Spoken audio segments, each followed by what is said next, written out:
Welcome to Dealing Hope.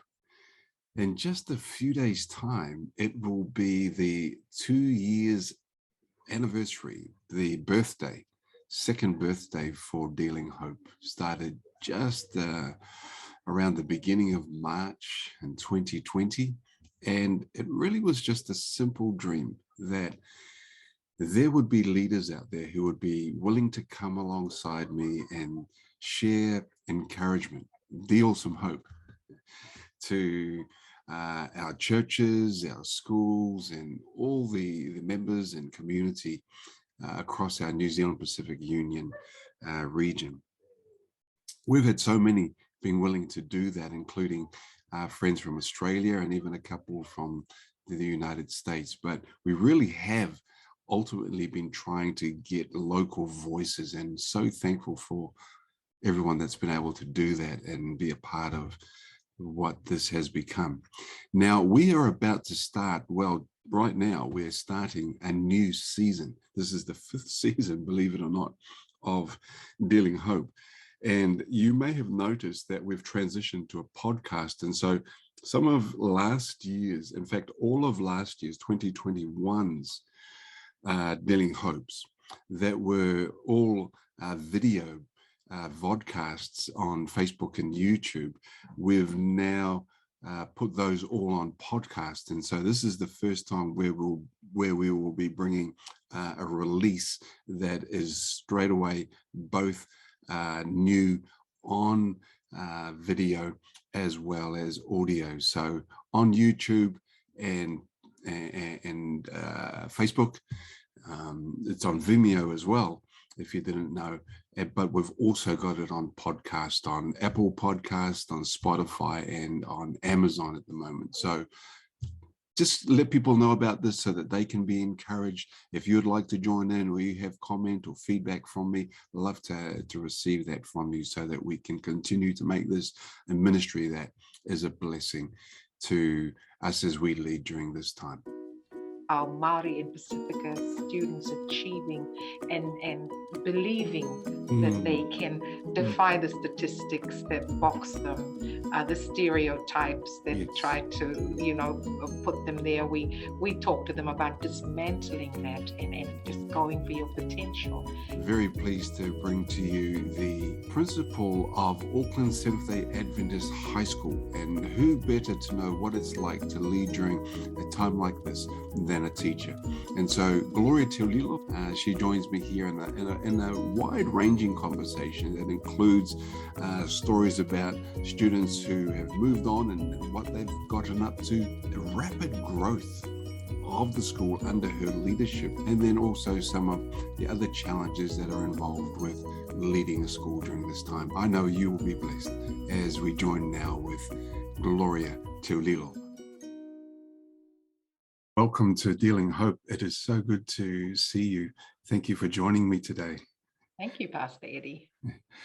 We have been friends for quite a few years now, and our families have become quite close. And the Samoan in me, unfortunately,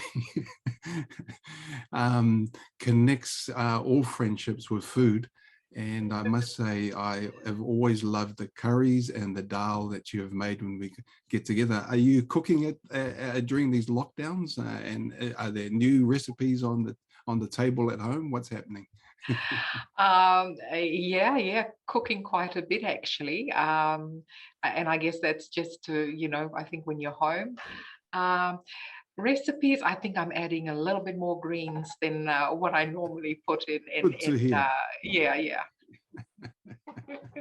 Really good to hear. I'll switch to your role at the school there at ASDA, Auckland Seventh-day Adventist High School.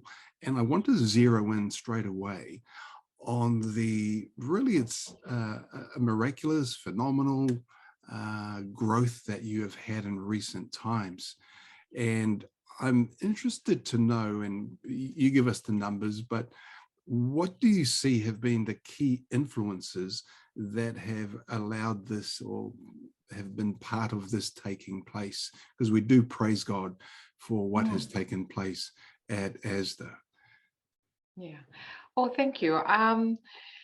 Yeah, when you look back over the last 5 to 6 years, probably a little bit longer than that, I think probably the key things for me has been the support and partnership. You know, when I talk about support, I'm talking about board support. Mm-hmm. We've got a really good board, and Right. there's a lot of alignment Mm-hmm. between the way the board runs and its philosophy, and how the school leadership and also the rest of the school is run. So that's very, very helpful there. um, the board in its support has really resourced the school in different ways. One of the issues we were having was that considering where our school was located in an area where we don't have a lot of rich people around us, but our community, comes and they come from working families that are large families, and sometimes the fees are not achievable or attainable for them. Our board really resourced for the last 4 years, I think, a $400 scholarship for up to Okay. 50 of first applicants into year 9. Mm. And that kind of initiative really started we started to see change coming through in that, in terms of numbers, because a lot of our families around us really wanted Christian education. Yes, yes, But there yes. was the barrier of the funding. So in terms of that type of support, the boards really put money into that, into supporting the school. So Okay, okay. yeah. So So that yeah, assistance really has made an impact in terms of the absolutely. affordability. Yes, Yeah. yeah.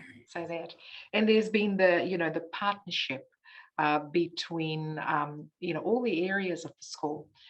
Uh, like I said, obviously the first one I spoke about was the board and the school.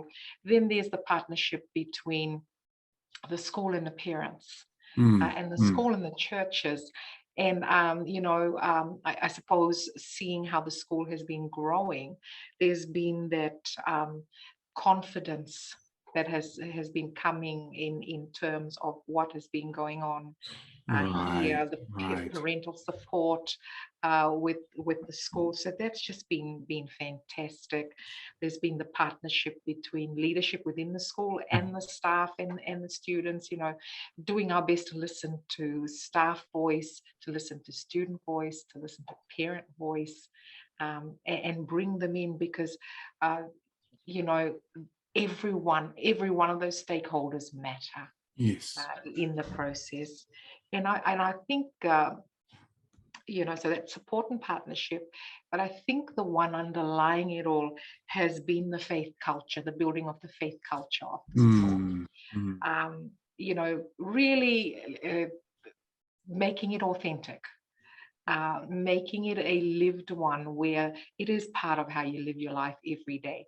That whoever comes into contact with you, be it a parent, a community member, a board member, the kids, staff, that all the staff, on Mm. site, uh, they're authentic, they're genuine.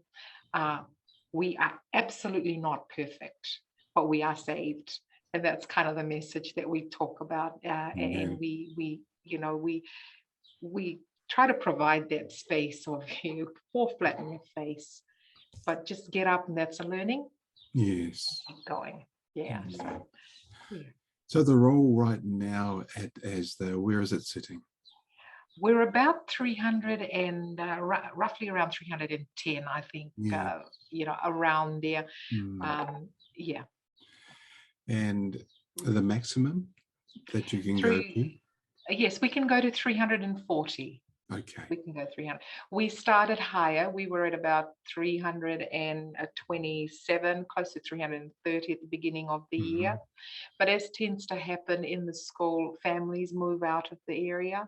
Because some of them have been in emergency housing near us, or the families have just moved to Australia, or Yes. other places. So that sort of cause the numbers to go up and down. Though interestingly enough, we're getting a new trend that Kiwi families returning from Australia to Auckland they they're the ones that are really enrolling. Yes, yes, Yeah, yes, yes. It is so yes, good to see the numbers around the 300s again after having dropped there for a while. And this must change the feel at the school. There must be a real buzz there and excitement. And I'm sure for you, when I say, look, please share with me what excites you, there must be quite a list there. But could you outline maybe some of the big ones that really excite you right now with what you're looking forward to for the school?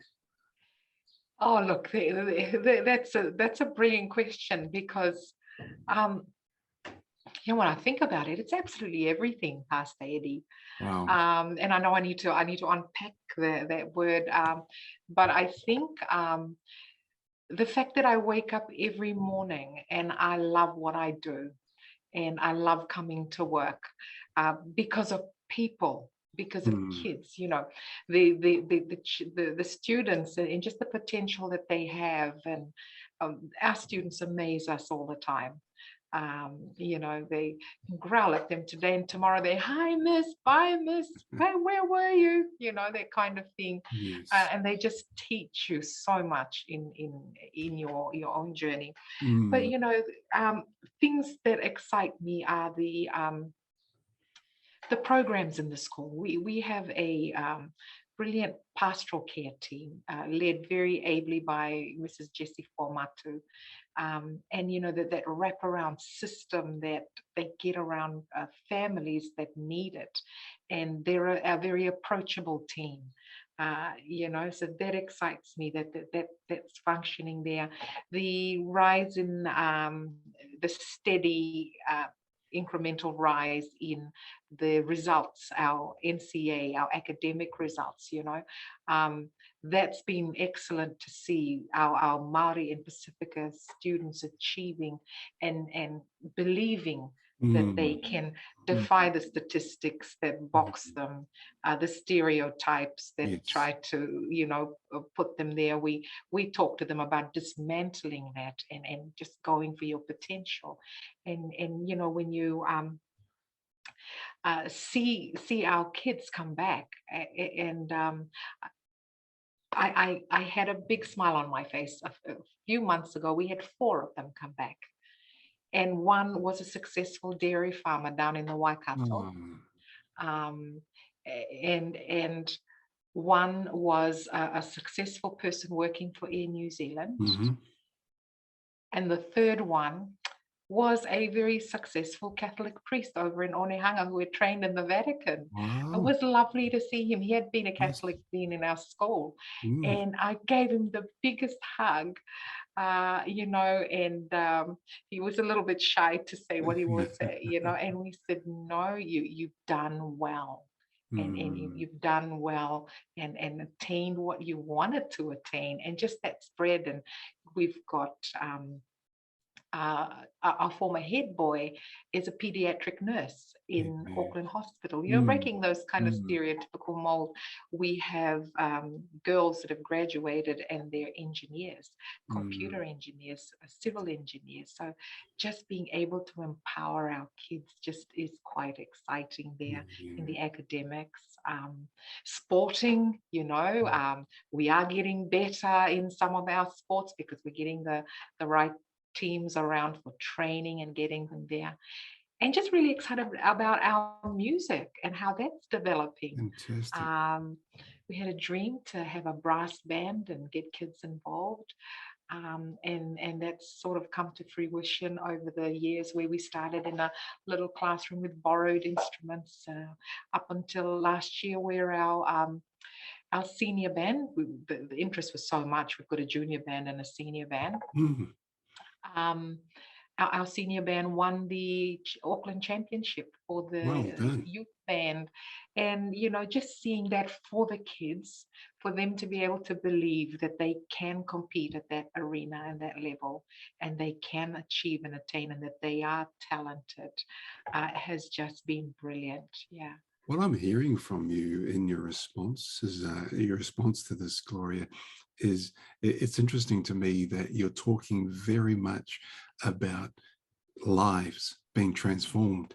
And there was in the back of my mind a wondering, thinking, I wonder whether you would talk about some of the structural developments and exciting changes that have taken place there in the school buildings and property and things like that. But to hear you focusing in on lives and lives that have been impacted deeply and transformed at the school.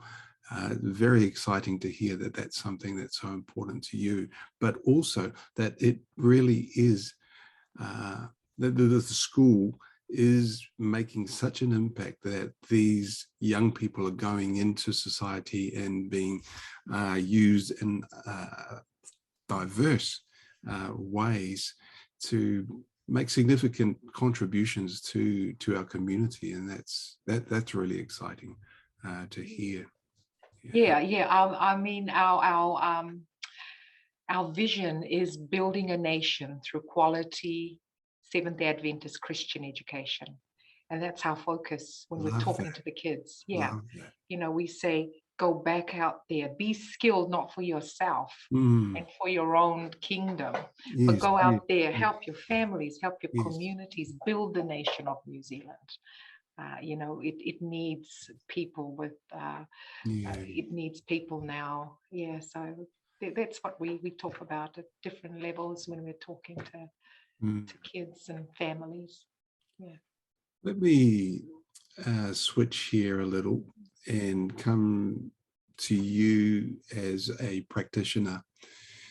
You have been an educator for many years, and you have taught outside of New Zealand. And tell us about that. But I'm also interested in what differences you see, some of the less obvious differences that you have noticed teaching outside of New Zealand, and now for many years also teaching here in Aotearoa.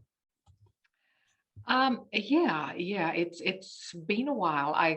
You know, time flies, doesn't it, Pastor Eddie? Yeah, sure does. You know, our family's been here for 18 years. And Wow. so, you know, some of my comparisons, things might have changed in the islands now, but, you know, thinking to when I started there, there are a lot of the obvious differences like funding and things like that. But when I think about it, probably, and like I said, it might have changed now.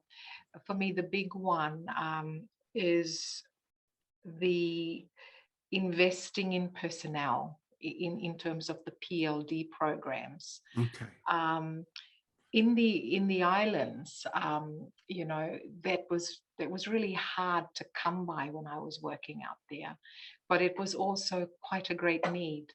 But when I came to New Zealand, I found at every layer and level, especially with the government support from the Ministry of Education, there was so much opportunity to further your development as a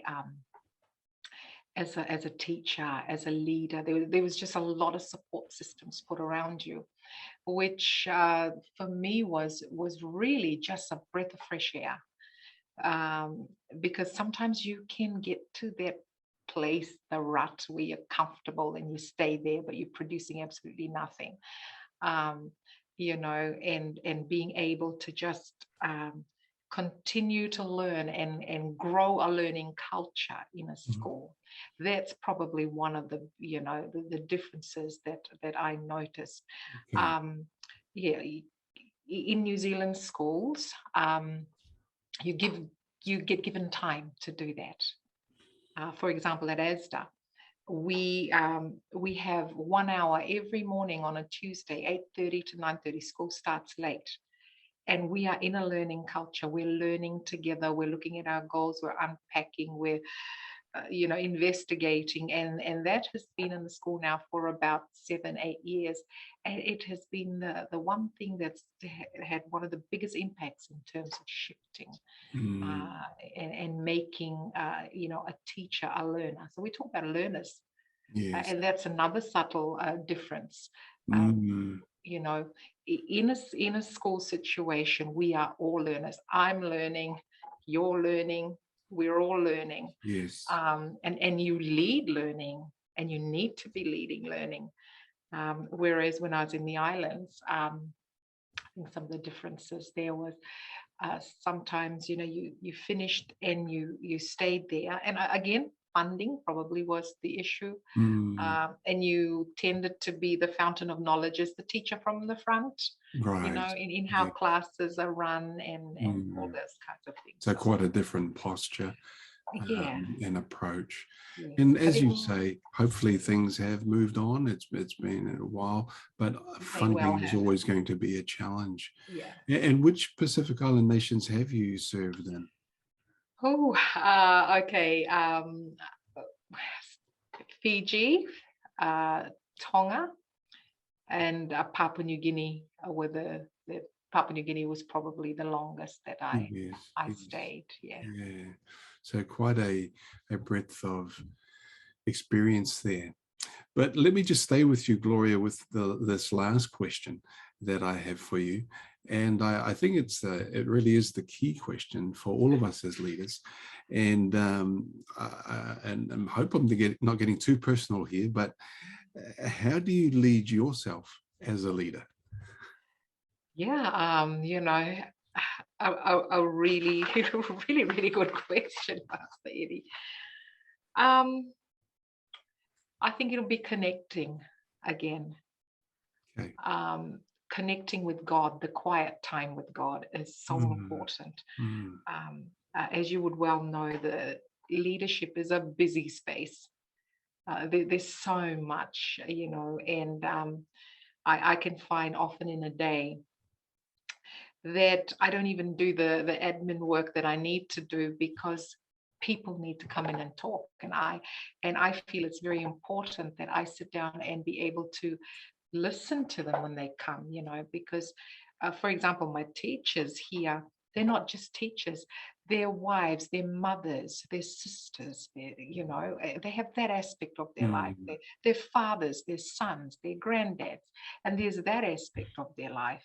And so before all that busyness, it's just that quiet time in the morning to just sit and talk to God and sometimes rant and rave and all kinds of things, or just be really real with him. And I'm sure he says, oh yeah, there's that girl going off again. So connecting there, also just listening to people. I learn some of the most amazing people that I've spoken to have not held any big leadership role in any organization, but they've run successful families. Their children have done well. They've done things like that.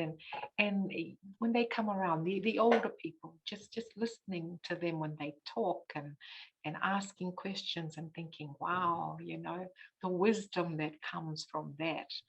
And also reading, getting time to read and keep up with whatever's happening, and just some of the what's going on in the space of leadership.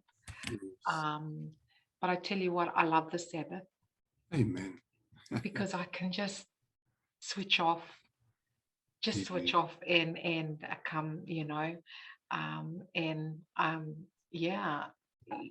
in this space of leadership, it's just being able to have the downtime. And I've got to show you one more thing that I use very greatly.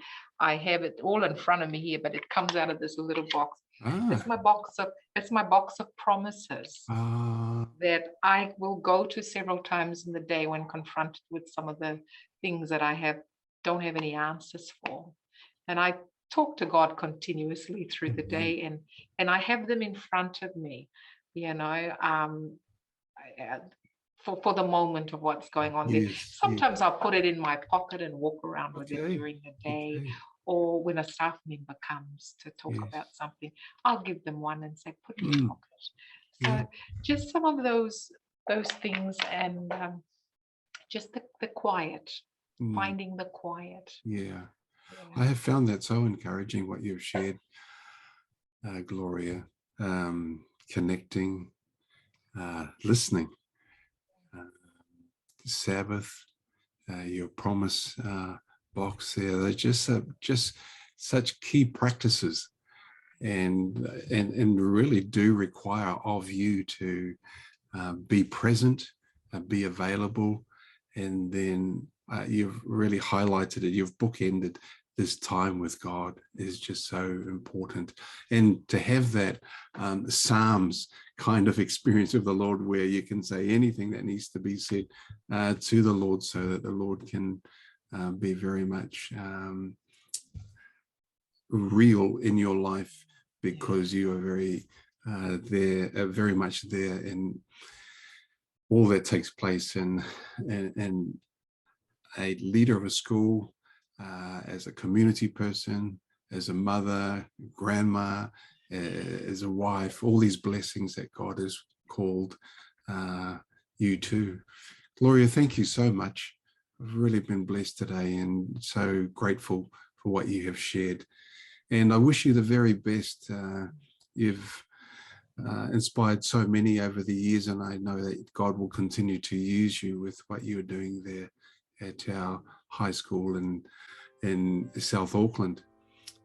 And please pass on my regards and blessings to your family and to the school there. Yeah, thank you. Been a real pleasure talking to you this morning. God bless. Thank you. Thank you.